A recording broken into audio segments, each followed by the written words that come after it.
ਅਗਲੀ ਜਿਹੜੀ ਹਰਜੋਤ ਸਿੰਘ ਜੀ ਖਬਰ ਕਰਦੇ ਜਾਈਏ ਨੋਲਨ ਵੈਲਜ਼ ਨਾਂ ਦਾ ਇੱਕ ਜਿਹੜਾ ਮੁੰਡਾ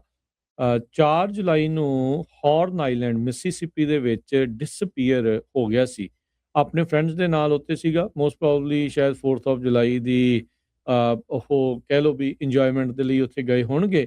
ਪਰ ਉਹ ਲਾਪਤਾ ਹੋਣ ਤੋਂ ਬਾਅਦ 'ਚ 2 ਦਿਨਾਂ ਬਾਅਦ ਉਸ ਦੀ ਜਿਹੜੀ ਆ ਲਾਸ਼ ਬਰਾਮਦ ਹੋਈ ਸੀ, ਆਈਲੈਂਡ ਦੇ ਹੀ ਤੱਟ ਤੋਂ, ਸ਼ੋਰ ਤੋਂ।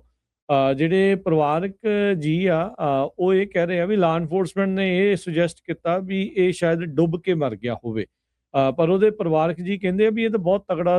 ਸਵਿਮਰ ਸੀਗਾ ਤੇ ਕਿੱਦਾਂ ਇਸ ਦੀ ਮੌਤ ਹੋਈ ਆ ਉਹਦੇ ਜਿਹੜੇ ਸਰਕਮਸਟੈਂਸਿਸ ਦੇ ਉੱਤੇ ਜਿਹੜੀ ਹੁਣ ਜਾਂਚ ਚੱਲ ਰਹੀ ਆ। ਪਰਿਵਾਰ ਦੇ ਦੁਆਰਾ ਇੱਕ ਇੰਡੀਪੈਂਡੈਂਟ ਅਟੋਪਸੀ ਜਿਹੜੀ ਉਹ ਕਰਵਾਈ ਗਈ ਹੈਗੀ ਆ, ਕਿਉਂਕਿ ਉਹ ਸੰਤੁਸ਼ਟ ਨਹੀਂ ਸੀਗੇ ਸਰਕਾਰੀ ਜਿਹੜੇ ਹੋਈ ਅਟੋਪਸੀ ਆ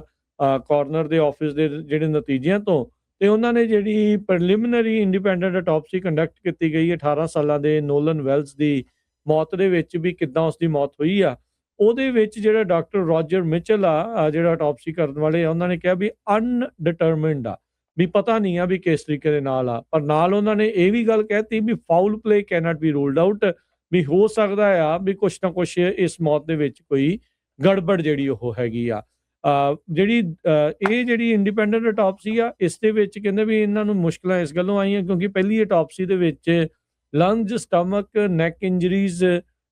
ਹੋਰ ਜਿਹੜੇ ਬਾਡੀ ਪਾਰਟਸ ਆ ਉਹ ਪ੍ਰੋਸੀਜਰ ਦੇ ਦੌਰਾਨ ਕੱਢ ਲਏ ਗਏ ਸੀਗੇ ਤੇ ਕਹਿੰਦੇ ਵੀ ਉਹ ਹੁਣ ਮਿਸਿੰਗ ਆ। ਸੋ ਜਿੰਨਾ ਕੁ ਬਾਡੀ ਦੇ ਪਾਰਟ ਬਚੇ ਆ ਉਹਦੇ ਆਧਾਰ ਦੇ ਉੱਤੇ ਜਿਹੜੀ ਅਟੋਪਸੀ ਦੇ ਇੰਡੀਪੈਂਡੈਂਟ ਅਟੋਪਸੀ ਦੇ ਜਿਹੜੇ ਰਿਜ਼ਲਟ ਆ ਉਹ ਸਾਹਮਣੇ ਆਏ ਆ। ਰਿਪੋਰਟ ਇਹ ਦਾਅਵਾ ਕਰਦੀ ਸੀ ਵੀ ਉਹਦੀ ਬੈਕ ਦੇ ਉੱਤੇ, ਉਸਦੀ ਪਿੱਠ ਦੇ ਉੱਤੇ, ਵੈਲਜ਼ ਦੇ ਹੈਡ,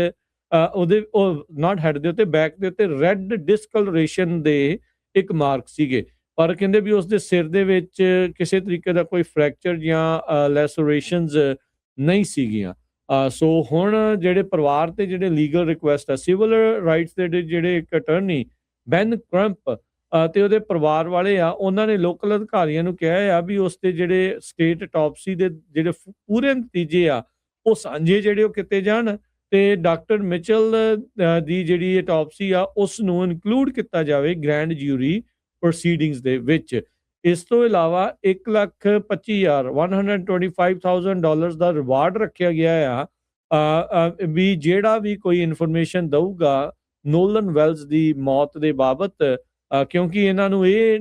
ਸ਼ੱਕ ਆ ਵੀ ਸ਼ਾਇਦ ਇਸ ਨੂੰ ਕਿਸੇ ਨੇ ਮਾਰ ਦਿੱਤਾ ਹੋਵੇ ਤੇ ਬਾਅਦ ਦੇ ਵਿੱਚ ਲਾਸ਼ ਜਿਹੜੀ ਆ ਉਹ ਪਾਣੀ ਦੇ ਵਿੱਚ ਸੁੱਟ ਦਿੱਤੀ ਜਿਹੜੀ ਉਹ ਗਈ ਹੋਵੇ। ਕਹਿੰਦੇ ਵੀ ਜਿਹੜਾ ਵੀ ਕੋਈ ਮਦਦ ਕਰੂਗਾ ਇਸ ਦੇ ਕਾਤਲ ਨੂੰ, ਅਲੈਜਡ ਜਿਹੜੇ ਕਿਲਰ ਆ ਉਸ ਨੂੰ ਫੜਵਾਉਣ ਦੇ ਲਈ ਉਹਨੂੰ $2.25 ਦਾ ਜਿਹੜਾ ਇਨਾਮ ਆ ਉਹ ਦਿੱਤਾ ਜਿਹੜਾ ਹੋ ਜਾਵੇਗਾ। ਸੋ